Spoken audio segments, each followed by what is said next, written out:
दोस्तों नमस्कार, मैं राज कपूर। आप देख रहे हैं खबर दस्तक। योगी सरकार के बड़बोले कैबिनेट मंत्री ओपी राजभर ने फिर से अखिलेश यादव पर एक बेहद वाहियात टिप्पणी कर दी। उन्होंने कहा कि 2027 तो छोड़िए, अब अगले जन्म में ही बनेगी समाजवादी पार्टी की सरकार। जी, यूपी सरकार के कैबिनेट मंत्री ओपी राजभर ने सपा प्रमुख अखिलेश यादव के 2027 में सरकार बनाने के दावे पर तंज कसा है और तंज कसते हुए कहा है कि अखिलेश जी कितना भी कहें, सरकार इस जन्म में नहीं बनेगी। 2027 की नहीं बल्कि अगले जन्म की तैयारी करें। ओपी राजभर यही नहीं रुके, उन्होंने सपा प्रमुख अखिलेश यादव को मुस्लिम समुदाय के व्यक्ति को उप मुख्यमंत्री बनाने का ऐलान करने की चुनौती दे दी।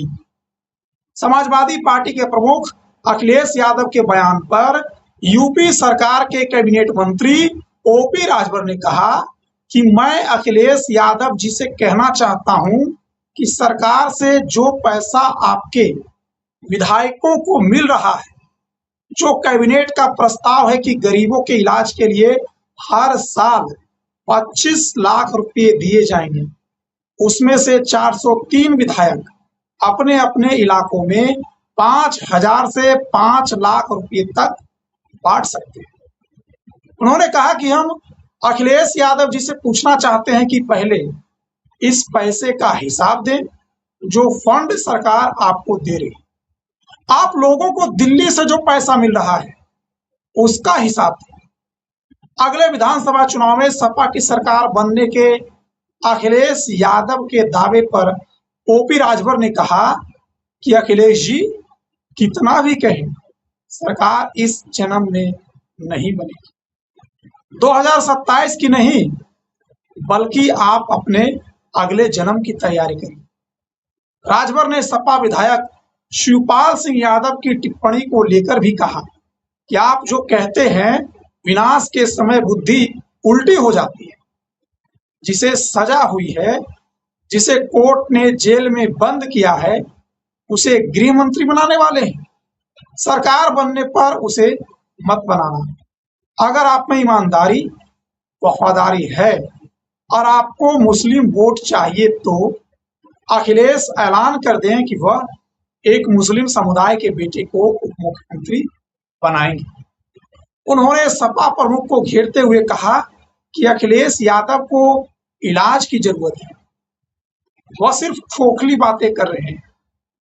आपने अपने कार्यकाल में क्या किया है?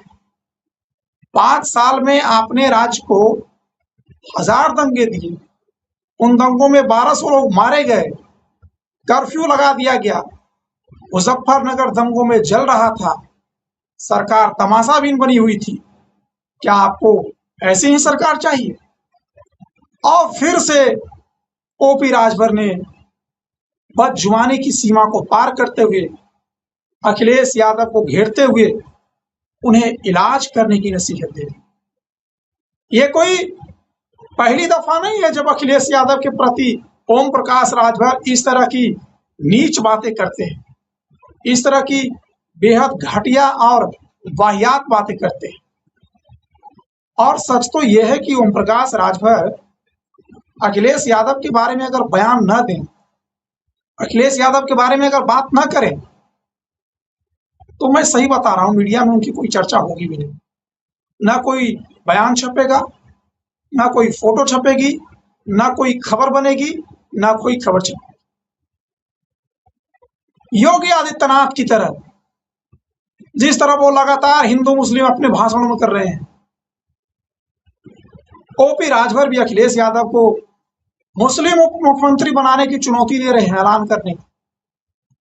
अरे पूरी दुनिया को पता है कि समाजवादी पार्टी की सरकार में अखिलेश यादव ने किस तरह से सरकार को चलाया था, किस तरह से महिलाओं के लिए, युवाओं के लिए, बहनों के लिए, बेटियों के लिए, माताओं के लिए, वृद्धों के लिए, दलित पिछड़े अल्पसंख्यकों के लिए समान रूप से योजनाएं चलाकर उन्हें इसका लाभ दिया। और इसी की वजह से आज उत्तर प्रदेश का युवा, उत्तर प्रदेश की महिलाएं, उत्तर प्रदेश का दलित, उत्तर प्रदेश का पीड़ित, उत्तर प्रदेश का पंडित, उत्तर प्रदेश का जेनजी, उत्तर प्रदेश का नवयुवक अखिलेश यादव की तरफ उम्मीद भरी नजरों से, उम्मीद भरी निगाहों से और 2027 में एक बेहतर भविष्य के लिए सपना देख रहा है। और 2027 में अखिलेश यादव समाजवादी पार्टी की सरकार बनाकर उन युवाओं के सपने को पूरा करना चाहते हैं। और आप ओपी राजभर जी, आप अभी भी हिंदू मुस्लिम की राजनीति से बाहर नहीं निकल पाए हैं। पूरे देश में 2024 के चुनाव में किस तरह से भारतीय जनता पार्टी की हालत हुई और उत्तर प्रदेश में क्या हालत हुई, ये आपसे छिपी है क्या? और आप तमाम तरह की बड़बोले बातें करते हैं, तमाम तरह की घटिया, अनर्गल, उलूल जुलूल, बेयाद टिप्पणी करते हैं। आपने क्या क्या नहीं कहा उन्हें, आपने क्या क्या नहीं कहा उनकी बेटी को, आपने क्या क्या नहीं कहा उनके परिवार को, उनकी पत्नी को, उनके पिता को, आपने क्या क्या नहीं कहा उनके चाचा को। लेकिन अखिलेश यादव ने कभी भी आज तक आप पर उन बातों का जवाब नहीं मांगा, कोई कार्रवाई नहीं की, क्योंकि उन्हें लगता है कि आप भी पीडीए समाज से ही आते और पीडीए में जो पी से पीड़ित है, पी से पिछड़ा है, आप उस वर्ग का प्रतिनिधित्व करते हैं। लेकिन आप कह रहे हैं कि अखिलेश यादव को इलाज की जरूरत है। आप कह रहे हैं कि 27 की छोड़िए, अगले जन्म की तैयारी करिए।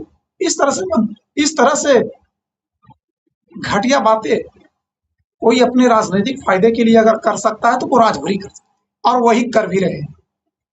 राजभर से उम्मीद थी कि वो चुनाव आते आते थोड़ी सी भाषा की मर्यादा को ठीक करेंगे, चुनावी मुद्दे पर आएंगे, अखिलेश यादव को उनके किए गए कार्यों के लिए घेरेंगे और एक जो भाषा का लहजा होता है उसको ठीक करके, जो सूचिता होती है, जो संयम होता है, वो बरतेंगे। लेकिन मुझे लग रहा है कि राजभर दिन प्रतिदिन भाषा की गरिमा को गिराते जा रहे हैं, और न सिर्फ गिराते जा रहे हैं बल्कि हर दिन उसको एक और नीचे स्तर पर लेकर जा रहे हैं, जिस स्तर पर सपा का कोई नेता कार्यकर्ता चुनाव लड़ना या राजनीति करना नहीं चाहता। बहरहाल मुझे तो कोई उम्मीद नहीं है कि राजभर की भाषा सुधरेगी, लेकिन राजभर इस तरह की घटिया शब्दों का इस्तेमाल करते हैं तो मुझे वीडियो बनाने की जरूरत महसूस होती है।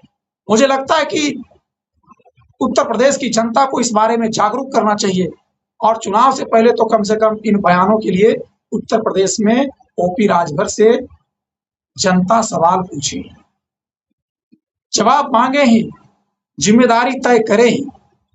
इसलिए मैं ये वीडियो लेकर आता हूं और इस वीडियो में भी जो राजभर ने अखिलेश यादव को कहा है वो बेहद घटिया और बेहूदी, बेबुनियाद, वाहियात टिप्पणी है।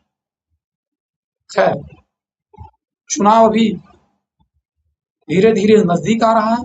भाषा की निम्नता या भाषा का स्तर मुझे लग रहा है कि और भी गिरने वाला है, लेकिन अखिलेश यादव इस पर कोई टिप्पणी नहीं कर रहे हैं, उसका कोई जवाब नहीं दे रहे हैं। ये कम से कम अच्छी बात है।